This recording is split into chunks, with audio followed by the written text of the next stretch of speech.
Olá, bem-vindos à nossa aula de História. Hoje nós iremos falar um pouco sobre as leis pelo fim da escravidão. Convido vocês a abrirem o livro na página 423 para que a gente possa compreender um pouco melhor sobre este conteúdo.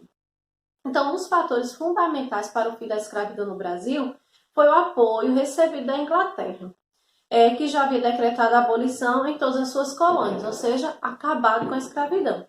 O governo inglês acreditava que a substituição da mão de obra escrava por assalariada aumentaria a comercialização e o consumo de seus produtos industrializados.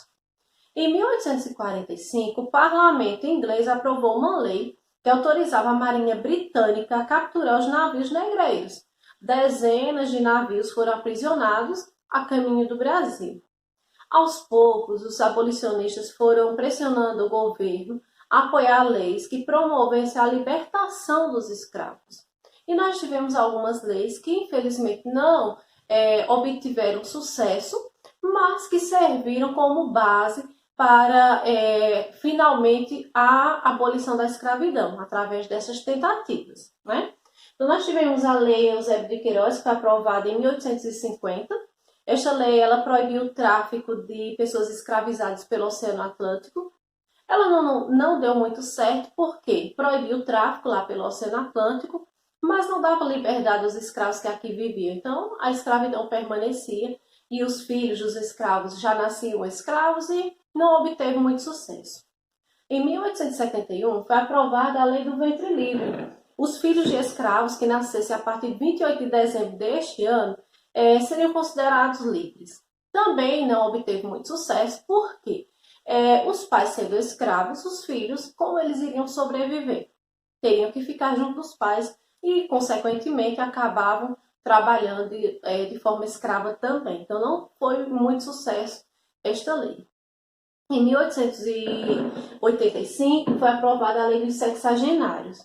A lei determinava, porém, que antes de serem libertos, deveriam trabalhar para os seus senhores por mais 3 anos. Então, esta lei, ela dava a liberdade aos escravos com mais de 60 anos, porém, ainda tinha que trabalhar mais 3 anos, como forma de indenização, ou então eles seriam livres a partir dos 65 anos.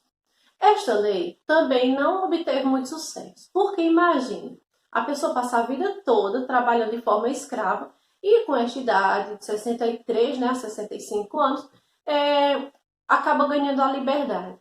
Consequentemente, a pessoa não vai ter sua terra para trabalhar, não vai ter o seu trabalho, não vai ter sua moradia, enfim. Então, não foi muita vantagem para os senhores com mais de 60 anos obter a liberdade. Então, esta lei também não foi muito próspera. Na realidade, mesmo com a promulgação dessas leis, pouca coisa mudou. Se analisarmos a lei do ventre livre, por exemplo, veremos que a criança ficava com a mãe até 8 anos. Assim, o proprietário da mãe exigiu o pagamento de uma indenização para cobrar gastos com a criança durante esses 8 anos. Na maioria das vezes, a indenização era paga com o trabalho dessa criança até que ela completasse 21 anos. Então, não foi uma lei que deu muito certo. A lei dos sexagenários também não teve muito efeito, pois a maioria dos escravos dificilmente vivia mais de 50 anos, quanto mais até os 63 ou 65 anos. Por que eu estou falando 63? Se a lei diz que as pessoas obtêm a liberdade com 60 anos, aqui na nossa tabelinha. Por quê? Eles tinham que trabalhar mais 3 anos como forma de indenização. Então, acabava não sendo com os 60 anos exatos. Então, por volta de 1887, o movimento abolicionista cresceu e ganhou muitos simpatizantes, alguns dos quais passaram a facilitar a fuga de escravos. Nesse ano, os militares lançaram um manifesto dizendo que não perseguiriam nem capturariam escravos fugitivos. Com tantas pressões internas e externas, em 13 de maio de 1888, a princesa regente Dona Isabel assinou a Lei Áurea. Então, essa medida foi comemorada em várias partes do país com festas e outras manifestações. Então, diante destas leis que nós falamos, a que realmente deu certo foi a Lei Áurea. Após a libertação, no entanto, os ex-escravos não foram inseridos na sociedade como pessoas assalariadas. Muitos não tinham para onde ir, a liberdade não garantiu aos recém-libertos uma vida melhor. De repente, eles estavam sem casa, sem comida, sem trabalho, sem terra para plantar, enfim, tinham liberdade, mas não tinham igualdade, e a gente sabe que até hoje ainda existe uma diferença muito grande. Então, foi uma lei que deu a liberdade para os escravos, mas não garantiu direitos a eles. E muitas pessoas acabam trabalhando de forma escrava, de uma forma mais escondida, digamos assim, para garantir o seu sustento. Então, a gente sabe que as leis existiram, que fizeram parte da nossa história, que algumas não deram certo, que a Lei Áurea foi a que realmente deu a liberdade, portanto, a liberdade, mas não uma garantia de vida melhor, né, para os escravos.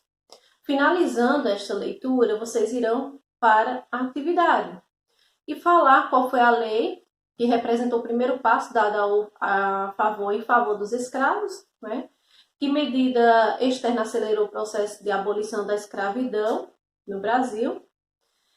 Vocês irão falar aquela parte da Inglaterra, porque as primeiras leis em favor dos escravos não surtiram efeitos práticos, eu já falei para vocês. E vocês irão observar o gráfico e responder. Como podemos explicar a diminuição no número de escravos e aumento de imigrantes apresentados no gráfico? Então, vocês irão falar muito sobre as campanhas abolicionistas, né? E promulgação destas leis. Com a diminuição dos escravos, os fazendeiros passaram a recorrer à mão de obra dos imigrantes. Então, é basicamente isso que vocês irão explicar. Então, nós temos aqui a legenda, ó. A parte verde representa os escravos e a roxa os imigrantes. Então, nós tivemos aí uma substituição bem considerada aqui já neste período, certo? Onde aqui, ó, nós tínhamos logo no início do gráfico a mão de obra basicamente escrava e pouquíssima de imigrantes. No finalzinho, praticamente se igualou, né?